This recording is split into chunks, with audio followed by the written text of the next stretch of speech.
आज का दिन दिल्ली में न्याय की जीत का दिन है, सत्य की जीत का दिन है।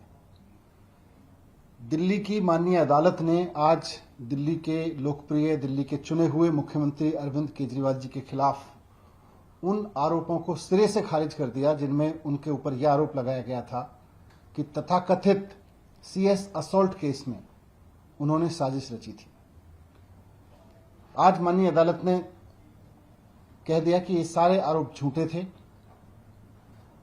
ये सारे आरोप बेबुनियाद थे और अरविंद केजरीवाल जी को आज माननीय अदालत ने तथाकथित फर्जी सीएस असॉल्ट केस में पूरी तरह से बरी कर दिया। हम पहले दिन से कह रहे थे कि ये जो आरोप लगाए जा रहे हैं ये झूठे हैं, ये मनगढ़ंत हैं, ये बहुत बड़ा षड्यंत्र रचा गया है अरविंद केजरीवाल जी के खिलाफ में। पहले दिन से हम इस बात को बार बार दोहरा रहे थे और आज अदालत में ये साबित हो गया कि अरविंद केजरीवाल जी के खिलाफ एक बहुत बड़ी साजिश रची गई थी, एक बहुत बड़ा षड्यंत्र रचा गया था दिल्ली की चुनी हुई लोकप्रिय सरकार को नाकाम बनाने के लिए। और यह षड्यंत्र रचा गया था देश के प्रधानमंत्री नरेंद्र मोदी जी और उनकी भारतीय जनता पार्टी और उनकी केंद्र सरकार के इशारे पर। उनके इशारे पर दिल्ली पुलिस ने अरविंद केजरीवाल जी के खिलाफ मारपीट का एक झूठा मुकदमा दर्ज किया, पूरी तरह से झूठा मुकदमा दर्ज किया। और उसके बाद में उनके घर पे छापे मारे गए, उनके दफ्तर पे छापे मारे गए। ये मुकदमा कितना झूठा था, आज माननीय अदालत ने इसको साबित कर दिया। ये मुकदमा इतना झूठा था कि इस मामले में आज अदालत ने अरविंद केजरीवाल जी के खिलाफ आरोप तय करने से भी मना कर दिया।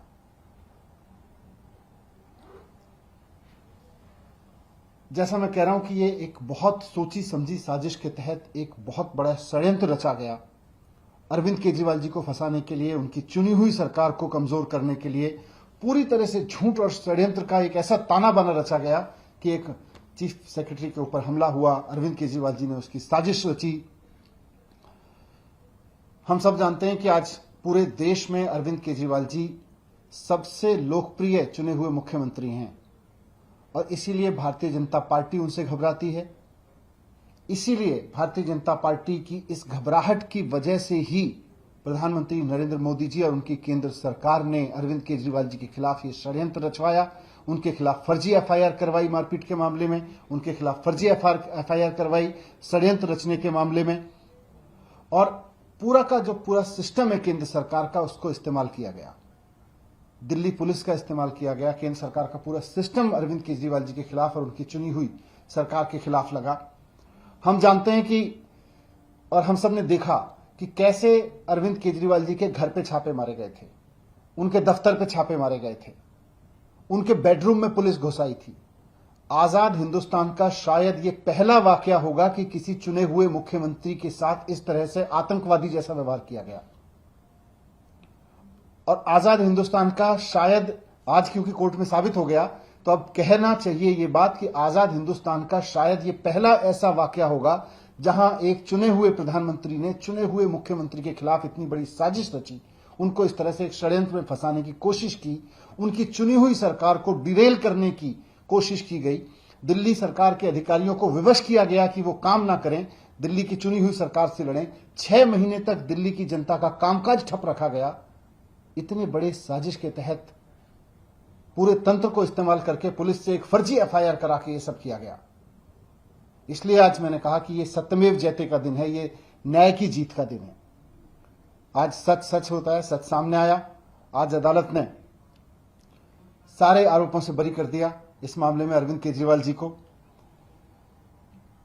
मैं यहां आज ये भी कहना चाहूंगा न्यायपालिका के प्रति आभार और सम्मान प्रकट करते हुए कि इस फैसले से, आज के इस फैसले से लोगों का न्यायपालिका में विश्वास और बढ़ गया है।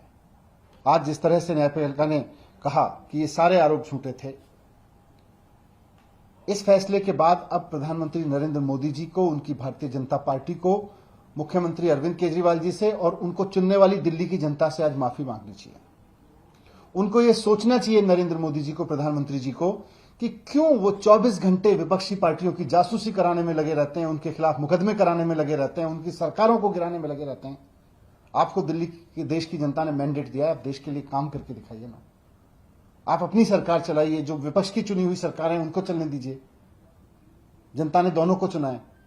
आप क्यों इस तरह से षड्यंत्र करते हैं चुनी हुई सरकारों के खिलाफ में?